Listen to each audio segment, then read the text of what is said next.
conduct these by phone anyway. We have 2 items that we have to take action on, so we'll be mindful of who comes on during the call. Before we get started, Mikey, could you find out if there are presidents? Somebody's in an airport. Sure. President Machen? Who is in the airport? Who's in an airport? Okay. We need to mute. Okay, thank you. Hello, Norman Tripp. Oh, thank you, Mr. Tripp. Sam Marshall. Sam Marshall, great. Now you definitely have a quorum. President Machen? Anybody from UF? President Wetherill? Larry Abel. Thank you, Dr. Abel. President Ammons? I'm here. Thank you. President Genshaft? Anybody from USF? President Brogan? Here. Thank you. President Bentz? Somebody's in the airport. President Hitt? Terry Hickey for John Hitt. Excellent. And I heard Rick, the chair of that board, is on the call. Mr. Walsh? Yeah, this is Rick Walsh. Thank you. President Madiq? Rick, are you the only chair? No, Bill Jennings. Okay, I couldn't hear. Okay. And Mr. Parker is also on the line. Yes, I'm on. Thank you. President... David Parker. Okay, listen, whoever is in that airport, you're going to have to mute your phone. President Delaney? Yes, I'm here. Thank you. President Bradshaw? I'm here. Thank you. President Michelson? Anybody from New College? Okay. Sheila, we may have to have either somebody see if that Zach calls Zach, or maybe have everybody hang up and call back in. Yeah, I mean, it's impossible. We can't hear a thing. All right, now it's stopped. Okay, I joined the call late. I'm sorry, Sheila. Thank you. Okay, let's start it then. Just in the respect for time, between President Delaney and myself, we will cover the legislative report, but if you have detailed questions, Rick and Tim are both available to respond or to cover anything that either John or I leave out. But I want to begin by thanking all of the presidents and their lobbyists and their boards of trustees and the Board of Governors and all of our staff. Particularly, I want to thank Rick Maxey and Janet Owen for all of the work that everybody did during this session. I myself spent 5 of the 8 weeks primarily in Tallahassee, and the remainder of the time was available on the telephone. I want to particularly thank Governor Roberts, who, without her, we would probably be in a much different place today on our funding. She had some very important relationships that were extraordinarily helpful throughout this process, and we owe her a debt of gratitude for all of the work and time that she spent on that telephone, I'll tell you. So I appreciate it. I want to also thank the the Council of 100 and the Associated Industries and the Florida Chamber for the work that they did both before the session and throughout the session to help us with a number of the initiatives that we had. Having said all that, I'm sure I have left out someone. Of course, in the legislature, there were a lot of people who were particular leaders and were very helpful to us, and we need to thank on the budget side, clearly the 2 leaders of both the House and the Senate, Speaker Creedle and President Atwater, the appropriations chairs, J.D. Alexander in the Senate and David Rivera in the House. And substantively, we have a lot of people to thank, and I'll just pick a few of the more prominent ones. Senator Lynn was very helpful. Of course, Senator Pruitt, number one, was very, very helpful, having introduced the tuition bill. Representative Weatherford, Representative Cannon, and Representative Proctor, and Senator Ring, and I could go on and won't. If I have left out someone, please somebody speak up for me now. I don't want to have done that. Madam Chair, I think you also need to thank Senator Lawson. Okay, and I will do so. Thank you, Senator Lawson. Yes, I do appreciate that. President Ammons, I did spend a good bit of time talking with him, and he was very helpful to us in making sure that the tuition bill was positively postured. So, with that, having said all that, let me kind of refresh your memories on the things that we had agreed as our priorities and tell you how we came out on them. I will leave for last the mitigate budget cuts, which of course was the number one, along with tuition authority with flexibility. They were kind of on equal par. But we'll leave the budget till last because there's a lot of detail to it. We were successful in passing the tuition bill that we have talked about several times, and it is on its way and could be with the governor now, although it has not been signed. We will be talking as part of this meeting about some emergency guidelines in order to allow the universities to get their plans into us in a timely fashion. These are not going to be the final things. We will have all of the interim to work on those, and people can nitpick them to death. These are just being put in place. They'll be in place today after the meeting, assuming that they are adopted. So I would ask all of the universities to please try to go along with this on this interim basis so that we can get something together that's uniform and we'll be able to evaluate and do it in a timely fashion. And of course, if you have any issues associated with them, the staff will be there to help work those out. And if it doesn't exactly follow the form, that'll be fine as long as we know exactly how we're going to deal with it. And this will come out later, but just so you can be thinking about it, we would hope that those plans can be to us by May the 29th so that we can take them up in the committee June the 8th. So it's important.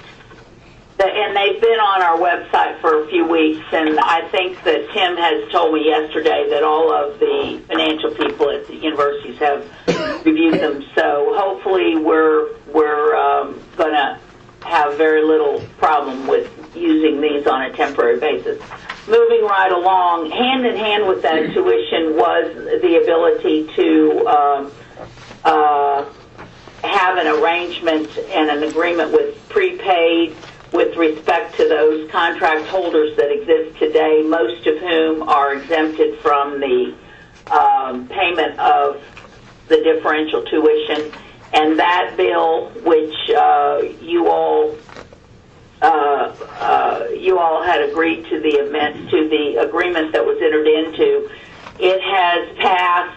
It is included in the appropriations conforming bill, and will basically follow what we have. It actually, in some cases, the percentages were increased a little bit, and the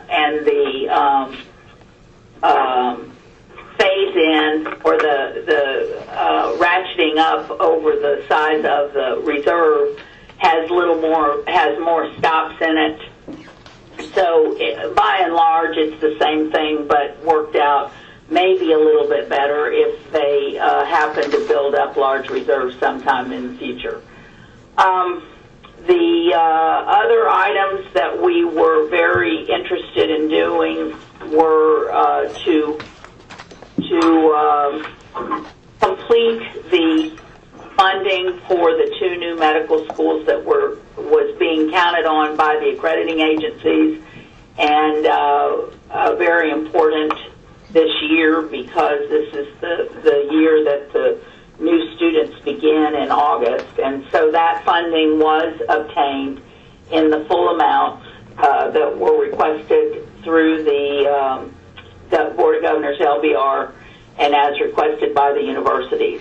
We had also attempted to get some kind of equity type funding for University of Florida and the University of South Florida. We did not receive the amounts that we requested, but each school was given an additional $5 million, and so I consider that, given where we were in revenues, that was a very good outcome. And along with that, we were looking to complete the administrative support for New College of Florida at $1.8 million, and we were able to obtain $500,000 of that, and that too is a good outcome. So I think everyone should be congratulated because everybody worked on all of these things.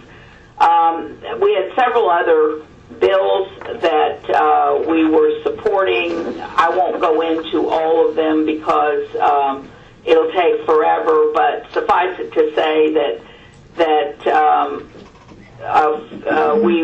we did not succeed in all of them, but we certainly were successful in most of them. We did not get any matching funds for Cortellis. There was a bill that would allow for universities to spend their private money raised for Cortellis prior to receiving matching funds from the state and still remain eligible for the match. That will be, I understand, in the conforming bill. And so that was completed in a different way. And I don't think that there are any others that are that we need to call out. We did spend some time at our last meeting. President Machen gave a report on medical school funding and concluded that there needed to be more study and a formulaic approach implemented. So there is proviso language in the appropriations bill that would lay out the obligation to complete that work and working with OPAGA and coming up with a proposed methodology. Before I transition to the budget, is there anything, other ones that you think I should call out, Rick or Janet? Just the only thing I've noticed that the increase in graduate student tuition can now go up by 15% per year. And we wanted to move that up from the previous 10%. Okay, yeah, that's good. Okay, well, I'm going to move on to the budget, and I think John and Tim can be more conversant on this, or they're better equipped at going into more detail than am I. However, overall, I think overall we can say that there is a slight uptick in total funding to us, about 0.7%. But we have to recognize that we did take a significant reduction in general revenue of approximately $200 million decrease. This is from the decreases that we had after the January reductions. But a lot of that was replaced by the increase in federal stimulus money of $159 million, and $70 million increase in tuition revenues, as well as an increase in some lottery spending. So, but we need to continue to be concerned about the level of general revenue funding and recurring revenue in general. I mean, everyone understands that. It is very important to our ability to plan and predict the future and the nature of our institutions. But we recognize that this was a very difficult session in terms of dollars. We are appreciative to what the legislature was able to do for us. We asked everyone to work with who they knew, and the presidents all came to Tallahassee and had a press conference and requested that we encourage the House to move closer to the Senate, and that's precisely what they did. Hello? Is anyone there? I'm here. We're here. Okay, We're here. I'm here. Somebody is apparently lost someone who's on hold. got a busy signal going. Okay. Again, I guess I would encourage everyone to appreciate the hard work that the legislature did, but recognize that we all need to begin to work together during this interim period to develop plans for replacement general revenue and to be able to develop a predictability to revenue over time. These are the same things that we've been talking about for a long time. I've talked to every legislator I talk about the need to get the general revenue back to where it ought to be, and then to be able to predictably increase it as time moves on. And I think they all understand that. The question is, how do you do that when you don't have the availability of sources of money? But I do think we need to recognize that in the middle of this session, the Moody's, one of the ratings agencies, did put the certain number of the state's bonds on watch for possible downgrade, and that caused them in the middle of the session to have to establish or to re-look at their priorities on spending, because they had then to look at building their reserves in a thoughtful, planned way. Otherwise, they could have gotten that downgrade right away. And so I can appreciate the situation that everybody was in. And now we just have to look to the future. Excuse me. I think that I covered all of the special things. Our PICO was, nothing was changed. Everything that we asked for was changed, except that additional money was given to the University of South Florida Lakeland campus in order to continue the funding of a building that needs to begin construction.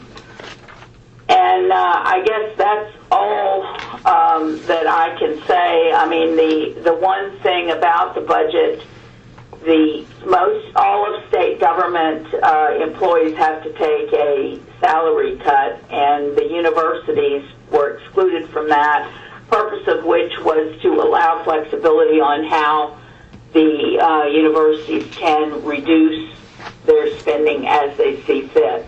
Unfortunately, our general office was not exempt from that, and so we do face that rollback, as well as a decrease of 7% in our overall budget. We will advise you at a later time what that means. At the present, this is not the time or place to go into that kind of detail.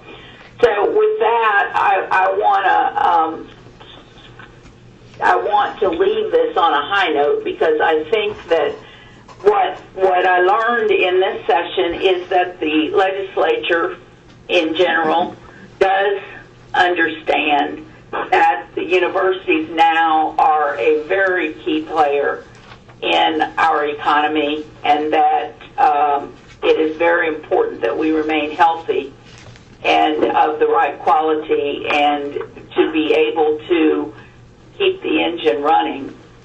And so I encourage all of us to continue to promote the economic development aspects of our universities, not just our ability to provide the graduates to fill the jobs, but also to continue to focus and showcase a lot of the businesses that we develop, and the technology and other intellectual property that becomes part of new businesses and creates high-paying jobs throughout the state. And we did have a lot of good coverage of our workshop that we had in March, and I'd like to see us as a board continue to do that kind of showcasing at every meeting. At least pick something that we can show, because it's going to be very important for us to continue to keep that in everyone's minds,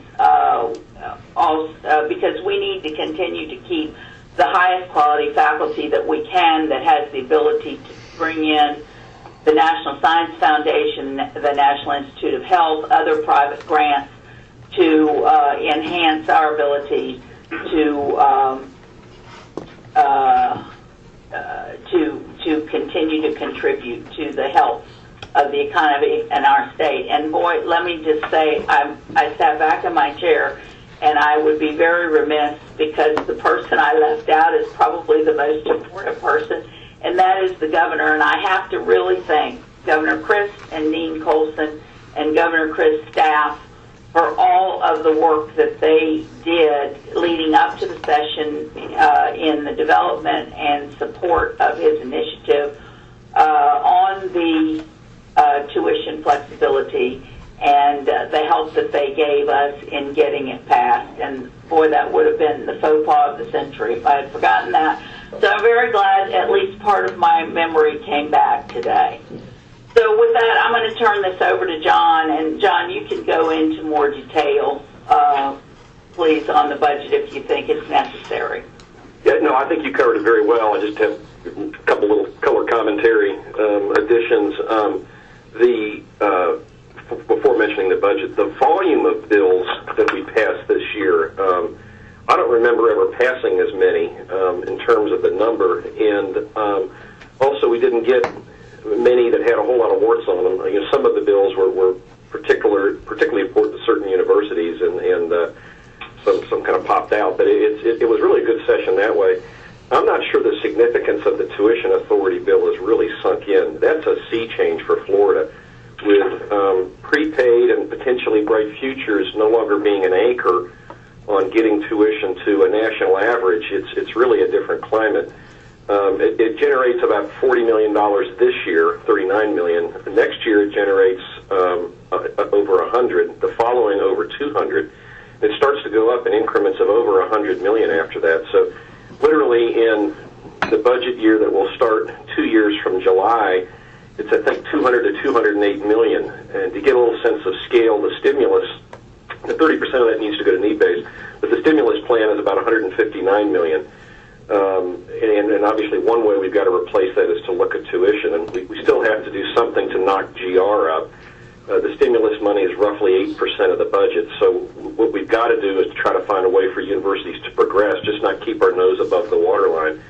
The system is up a little under 1%, as Sheila said, but really more than 1% went to the new medical schools and the Lakeland campus. So the operational budgets of the universities are down slightly, and on top of the concern for that 8% of the budget that's the federal STEM, and on top of the cuts we just got in January and over the past few years. So we've still got a lot of work to do, but overall, with the state off 25%, to have a budget that's essentially flat is really an incredible set of progress for the legislature. And I think former chair of the Board of Regents, Tom Pedway, those of you that knew him, is always an incredible optimist, and be sitting down addressing some problems, and he'd say, well, this is a great opportunity. And I'll sort of borrow that now. I think this economic situation is a great opportunity for the university system, with our economy historically driven by tourism, agriculture, and growth that are either gone or unreliable. We really have an opportunity to recast Florida's economy into the knowledge-based economy, and you can't get there without lifting the university system. And so we want to really work on developing that message, and what we're going to do literally each month for the next 24 months and beyond to develop an approach to say this is the level that this system should be funded. This is what it can do for Florida's economy. It can actually restore it, but we need to go beyond that, beyond just restoration. This needs to be the future, and I think that's how Florida wants to rebuild itself. Clearly, Senator Atwater spoke of that in his introductory comments, and the governor obviously believes that as well, and obviously there's some receptivity to it in the House. So all in all, compared to where it looked literally 3 weeks ago, we're in a lot better shape. And the final comment is, as Sheila mentioned, that there's still, in a number of institutions, are going to be some layoffs and an elimination of some program offerings, and so we need to know that's coming because the numbers are what the numbers are, and not all institutions are proceeding that route. Some are pursuing different ways to deal with the cuts, but I think all in all, it was a successful trip to Tallahassee for everybody. But that's all, Sheila. Okay, does anybody have any questions about any of this? No? I think you covered it well, Sheila and John. Everybody, I think it's pretty clear on what's happened, and we're on the road and we're on the way. I appreciate all the comments. What about anybody in the audience? I think they're all waiting with bated breath to see Okay, then let's just move on. Rick and Tim, you got off the hook pretty well. This next, we're going to item number 4 on the agenda, and that is discussion and approval of the tuition and fees guidelines for the fall of 2009. And Tim Jones will give us an overview. Thank you, Madam Chair. The first action the board needs to consider is the 8% tuition increase for undergraduate students. It will go from $82.03 per credit hour to $88.59 per credit hour effective with this fall, and we will be updating a regulation at some point to reflect that. So we need board action on that item. So you are suggesting we need a motion and a second to approve the 8% that was contained in the appropriations bill? Yes, ma'am. So moved, Madam Chairman. Second. That was Governor Roberts and Governor Stavros seconding. Correct. Okay, so any discussion, folks? Okay, hearing none, so many in favor of the motion say aye. Aye. Aye. Opposed? Okay, motion's adopted. Continue. The second item is to approve the process for review and consideration of the tuition differential. Senate Bill 762 has passed. It hasn't officially gone to the governor yet, but we want to go ahead and start the process in anticipation of his signing that. As outlined in the attachment to the document in your comments earlier, we'll be looking for university proposals by May 29th. We'll set up a budget committee meeting around June 8th, and the budget committee will take those recommendations, review them, and then make a recommendation to the full board on June 18th. And we'll be sending out further guidance later today or tomorrow to the universities based on the board's approval of that process. So we would need a motion and approval and a second for that approval. Moved. I'll second that. Okay, I couldn't tell who that was. Could you say your names? Solano moved the item. Okay. Pico Perez second. Okay, great. Is there any discussion?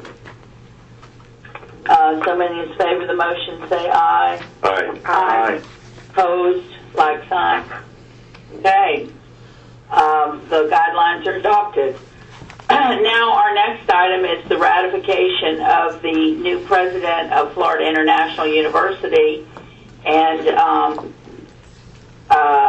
we are going to hear from their chair of the Board of Trustees, David Parker, and then we'll hear from the new president. I'm sure that we all know President-elect Rosenberg, and I for one am very pleased to have him come before us today. So go ahead, David. Thank you very much, Madam Chair. We sent you a large packet of information, and I thought what I'd do is summarize some of the more important aspects of it in my remarks. We conducted an intense, nationally competitive, and transparent process, and the Board of Directors met on Saturday, April 25th, and selected Mark Rosenberg as the university's 5th president to succeed President Modesto Medic. Our goal throughout the process was to recruit a highly qualified candidates while ensuring efficiency and transparency. Because, as you know, we were faced with a significant task, a worthy successor to Dr. D, who obviously has guided FIU well for more than 2 decades. Our consultants in the search, the former university presidents and nationally known search executives, Jan Greenwood and Betty Asher, assisted the university in developing a process and timetable, and the process was also approved by the Board of Governors staff. Our search committees were assisted by Greenwood Asher, conducted open forums in the campus, composed a position description, advertised a position, and actively recruited candidates throughout an extensive national network of candidates. Hundreds of individuals throughout the nation were contacted for the opportunity. A presidential search advisory committee consisting of 26 university, community, and Board of Governors members screened the candidates to a group of 4. And I want to personally thank Governors Roberts and Dasburg for their hard work as members of this important committee. As we were tasked with selecting the university's president, we knew that the process must be inclusive and open. Open lines of communications were important, and broad community involvement was a priority. I routinely communicated through email updates to the community regarding the status of the presidential search. In addition to these updates, a presidential search website was launched in order to keep the public at large informed. This served as a great resource for the university community as well as for the potential candidates. The Board of Trustees Search Committee selected 3 final candidates and as a result invited each to the University Park for interviews. The candidates, each with identical schedules, went through a day-long process of meeting with students, faculty, administrator, alumni, and members of the community. Members of the Presidential Search Committee received individual detailed briefings of the campus feedback and the extensive detailed reference checks performed by Greenwood Asher on each of the final candidates. Kroll, the investigative company, was retained to conduct background checks, which to serve as a comprehensive pre-employment screening program integral to the success and safety of the university. I should note that on the items we sent you, we had one verification that had not been received from Kroll, and that was Dr. Rosenberg's activities with the Monterey Institute of Technology. In June of 1992, Kroll could not verify that, but their representative said this is not unusual because ordinarily universities do not maintain records of visiting professors. And since Dr. Rosenberg was part of a FIU visiting program, it may not have gotten in the record keeping. We're satisfied with Kroll's investigation and submit to you as complete. Furthermore, we accept the explanation provided by Kroll, and therefore the above-mentioned verification will not be considered as an adverse finding.